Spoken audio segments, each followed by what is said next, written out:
News mentions of the John Birch Society have recently skyrocketed, which can mean one of two things. We've either quadrupled our PR budget, or the other side is acting like a cornered wild animal lashing out at us. Perhaps it's a little bit of both. We'll look at this and what it means for the GOP and the path it must choose to travel in this episode of Analysis Behind the News, where we provide the perspective that you can use to restore American liberty and independence. Big media journalists just love to invoke the John Birch Society in order to smear those who are a danger to their globalist agenda. Now, perhaps you've noticed this throughout the years. In the last 15 years, the freedom fight saw a rise in the mentions of the John Birch Society, first during former Congressman Ron Paul's run for president, then when the Tea Parties were established, and most recently with Donald Trump. In every instance, mentions of the John Birch Society were used to malign those who were fighting to restore the American principles of individual liberty, responsibility, morality, and a return to the adherence of the Constitution. Big media enjoys parroting the neoconservative narrative that the John Birch Society was expelled from respectable conservatism. However, the John Birch Society has never left the scene. The truth is, those considered the leaders of conservatism by big media have led the movement far from its principles of limited government and personal responsibility. Now, to give you an idea of how far they've fallen from their constitutional adherence, the most recent issue of the Freedom Index, which measures how close a congressman adheres to the U.S. Constitution, gives the average Republican a 59%, while the average Democrat scored a measly 7%. Now keep in mind, these elected officials took an oath to protect the Constitution from foreign and domestic enemies. Now many of us have taken oaths swearing fidelity to both spouse and God. So what would our spouses say if we had a track record of abiding by our vows only 59% of the time, much less 7%? So-called conservative leaders have never had any plans to place big government back into its bottle of constitutional limitations. And it wasn't until President Trump that government began to shrink in some key areas, namely pulling away from international organizations to lessen entangling alliances and then shrinking government regulations. Even then, it was a small blip, but it was a darn good start.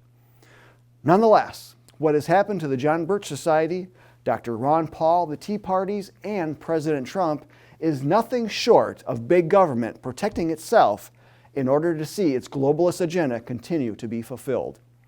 The figurative expelling of those posing a danger to this agenda is textbook for those in the so-called conservative movement. Those doing the expelling are the same ones who lift nary a finger to bring government back into line with its constitutional limitations.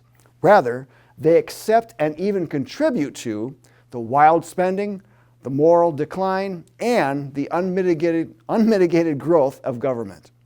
Big media and big government work hand in hand to ensure voters' only choices are between legislators who largely advance their globalist agenda out in the open and those who advance the globalist agenda more slowly under the cloak of conservatism. Globalists also like to control their opposition as much as they can in order to derail it. For instance, let's take the Q-Anon phenomenon. Some journalists have dug into this to find its origins, or at least they've tried to. They point to it first coming through a lesser-known social media platform known to be popular with racists, yet due to its intrigue and promises of a takedown of those doing evil in government, and some involvement by popular figures within the conservative movement, Q quickly gained traction among many respectable, patriotic Americans. But the warning signs were there. The classic tip-off is when the leader or organization behind it is secret and talks in code, prompting followers to interpret vague clues instead of delivering the truth outright.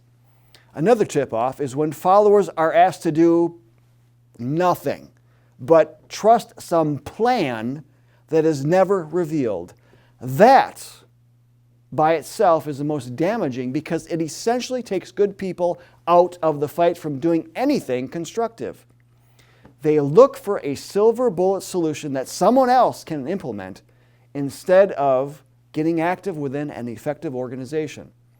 Now, there's no evidence that Q was controlled opposition, but the outcome has been the same. Globalists are organized from the top elites down to the grassroots of those who would fill the streets at the drop of a hat. Effective organization, or I should say effective opposition, to their agenda must also be organized. And that is where the John Birch Society comes in. Ever since the Society's founding in December of 1958, the John Birch Society has proven to be the only conservative organization that has effectively organized to oppose the globalist, communist, and collectivist agenda. The John Birch Society has endured more than 62 years of smears, infiltration attempts, and organized plans to take down our leaders, our membership, and our effectiveness. We are the anchor of conservatism. If you've been watching closely, you'll have noticed the conservative movement broke loose from its moorings long ago. One could argue that today's GOP is indeed controlled opposition, with many good and decent elected officials, party members, and voters being misled by a handful of leaders willing to carry the water for globalists while mouthing Americanisms. And if you think we're wrong, then just ask yourself, what did the Republicans accomplish when they controlled both chambers of Congress and the White House? How much government did they roll back? What advances were seen in regards to pro-life, Second Amendment, First Amendment, or actually any movement toward constitutional adherence? Your answers will tell you all you need to know about trusting political parties with your liberties, freedom, and American sovereignty. The John Birch Society has called out these globalists time and time again. Just as bad are those that advocate short-term solutions that would eventually make things worse. For instance, the John Birch Society has battled for more than 30 years against the movement to rewrite the Constitution through a constitutional convention. Rather, the agenda of the John Birch Society is firmly based on the advice of our founding fathers to educate those who hold the majority of the power in our unique system of government, we the people. When we the people understand the principles of Americanism, the threats to the Constitution, and the tools available to battle those threats, we can work in conjunction with many others across the nation to protect the Constitution and grow liberty and responsibility. Working in concert creates great pressure in the state houses in all states and in D.C. Among the tools we have been advocating for years, nullification was the only one that lifted government tyranny during the highly illegal COVID-19 lockdowns. In many instances, it was due to one person willing to take a principled stand, a sheriff, a prosecuting attorney, the county board, a mayor, a pastor. This is also the only tool that will stop the blue wave that will soon be emanating out of D.C. But your state legislators, county sheriff, town, village, and county boards, and city government officials need to know they have the power to stop anything that threatens your God-given rights and the Constitution. The organizing power of the John Birch Society is already there to serve this purpose. We just need you to get involved. Will you be the one to make a principled stand? You are the future of conservatism. What you do in concert with others today will make all the difference in the not-too-distant future. So if you're frustrated with politics, join an organization that can create national results by working locally. Many in your state already are. Apply for membership in the John Birch Society today at jbs.org. Links are in the video description. So who do you know that cares about freedom and independence? Because folks, it's time to act. The very survival of our republic depends on it. I'm Bill Hahn for the John Birch Society. Until next time, stay informed, stay active, and stay safe, Patriots.